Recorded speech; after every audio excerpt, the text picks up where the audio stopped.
अकाल मृत्यु क्या है? गरुड़ पुराण के अनुसार यदि किसी व्यक्ति की मृत्यु जहर पीकर, फांसी लगाकर, भूख से पीड़ित होकर, आग से जलने पर, किसी हिंसक प्राणी के आघात पर, जल में डूबने से, किसी दुर्घटना के कारण, किसी जहरीले सांप या बिच्छू के काटने से या फिर आत्महत्या करने से होती है तो वह अकाल मृत्यु कहलाती है। अकाल मृत्यु वह स्थिति है जब शरीर नष्ट हो जाता है लेकिन आत्मा संसार में ही बनी रह जाती है।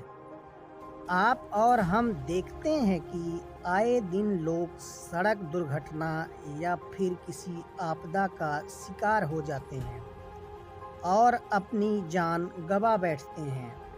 ऐसी मृत्यु को धर्मशास्त्रों में अकाल मृत्यु का दर्जा दिया गया है। चलिए जानते हैं कि अकाल मृत्यु किसे और क्यों होती है। एक अटल सत्य है कि इस धरती पर जिस भी प्राणी ने जन्म लिया है उसकी मौत होना तय है। यह एक ऐसा सच है जिसे बदला नहीं जा सकता। हम सभी जानते हैं कि पृथ्वी लोक में प्राणियों की संख्या इतनी है कि हर दिन किसी न किसी की मृत्यु होती रहती है और यह भी जरूरी है कि प्राचीन प्राणी जाएगा तो एक नए प्राणी का सृजन होगा। मृत्यु के बाद सब परमात्मा की शरण में जाते हैं, लेकिन यह सब पर लागू नहीं है। सीधी सी बात है कि हर प्राणी को मोक्ष प्राप्त नहीं होता। इनमें से कुछ ऐसे भी होते हैं जिनकी आत्मा सदियों तक पृथ्वी लोक में ही भटकती रहती है और इसका कारण है कि उनकी अकाल मृत्यु होना, यानी भगवान का दिया हुआ पूरा जीवन न जीना। अब हम आपको बताते हैं कि अकाल मृत्यु कैसे होती है। हमारे वेदों में मनुष्य की उम्र 100 साल निर्धारित की गई है, तो अकाल मृत्यु क्यों होती है? इन 100 साल की निर्धारित उम्र में दुष्कर्म को नहीं मिलाया गया है। मतलब इंसान की मृत्यु तभी होती है जब उसके पास धर्म कार्यों के लिए शक्ति नहीं होती है या फिर उसका शरीर उसे धर्म कार्य करने की इजाज़त नहीं देता, अर्थात वह धार्मिक कार्य करने के लायक नहीं रहता।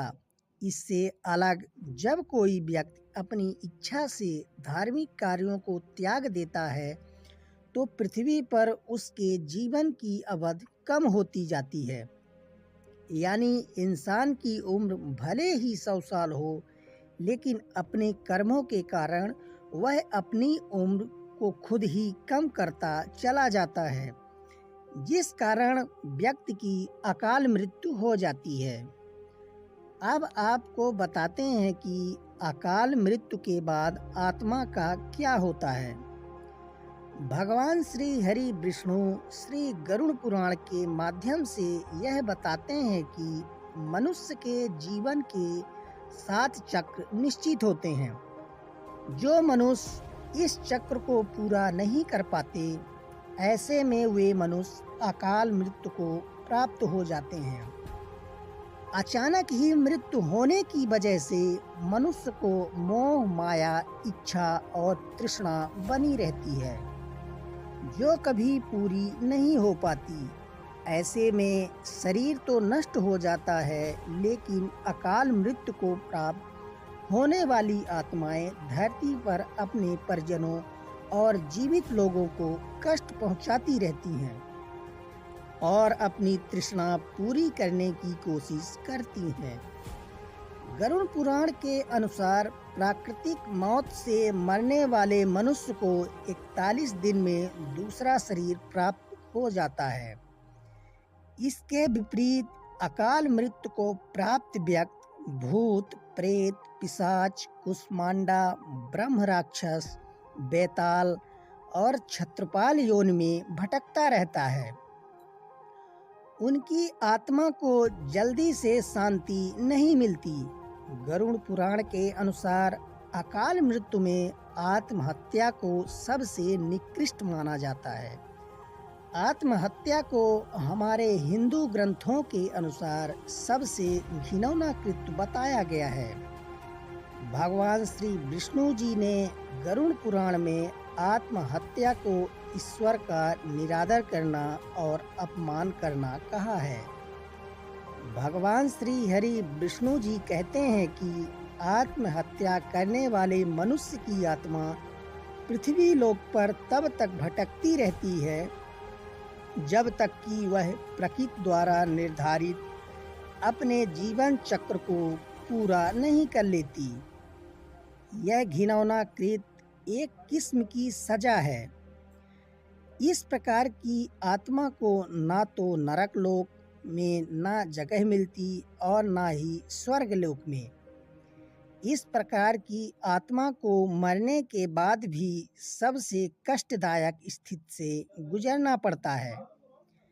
यह आत्माएं अंधकार से तब तक भटकती रहती हैं जब तक कि उन आत्माओं का प्रकृति द्वारा निर्धारित जीवन चक्र पूरा नहीं हो जाता।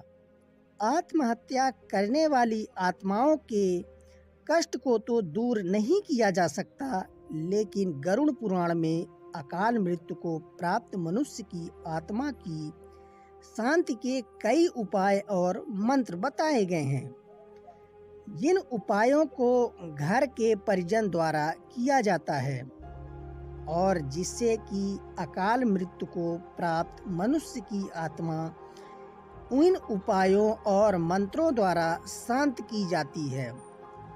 तब वह आत्मा घर के लोगों और बाहरी लोगों को कष्ट नहीं पहुंचाती, लेकिन आत्मा इन उपाय और मंत्र के द्वारा केवल शांत होती है। उसे मोक्ष की प्राप्ति नहीं होती जब तक उसका निर्धारित जीवन चक्र पूरा नहीं हो जाता। क्या है अकाल मृत्यु के संकेत, अर्थात अकाल मृत्यु के क्या लक्षण हैं? पहला, यदि किसी व्यक्ति को हरे या नीले रंग की मक्खियों जो गंदगी पर बैठती हैं वो घेरने लगे और अधिकांश समय यह मक्खियां व्यक्ति के आसपास ही रहने लगे तो समझ लेना चाहिए कि व्यक्ति की आयु लंबी नहीं है। दूसरा, जिस व्यक्ति की मृत्यु निकट हो तो उसको अपने आसपास कुछ सायों के मौजूद होने का एहसास होता है, जैसे बिना किसी के होते हुए भी अपना कोई प्रियजन समझकर आवाज देता हो। ऐसे व्यक्तियों को अपने पूर्वज, पितर और कई मृत व्यक्ति भी नजर आते रहते हैं। तीसरा, समुद्र शास्त्र के अनुसार जब मृत्यु निकट आती है तो हथेली में मौजूद रेखाएं अस्पष्ट और इतनी हल्की दिखाई देने लगती हैं कि उसे देख पाना संभव नहीं होता।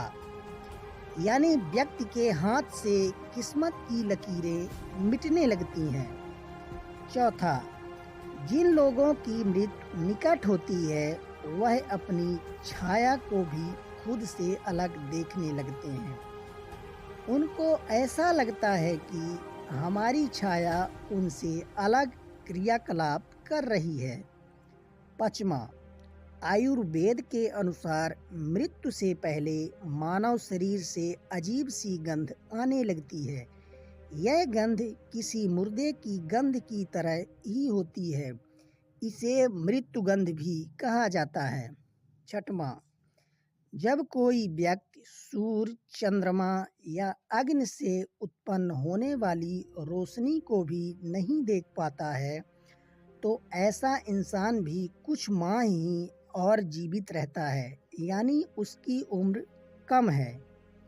7वां, जब किसी व्यक्ति को पानी, तेल या दर्पण में अपनी परछाई न दिखाई दे या परछाई विकृत दिखाई देने लगे तो समझो वह इंसान कुछ ही दिनों का मेहमान है। 8वां, जब कोई व्यक्ति नशा, रोग, अत्यधिक चिंता या अत्यधिक कार्य करता है तो उसके भीतर के सभी नस और नाड़ियाँ आदि कमज़ोर हो जाते हैं।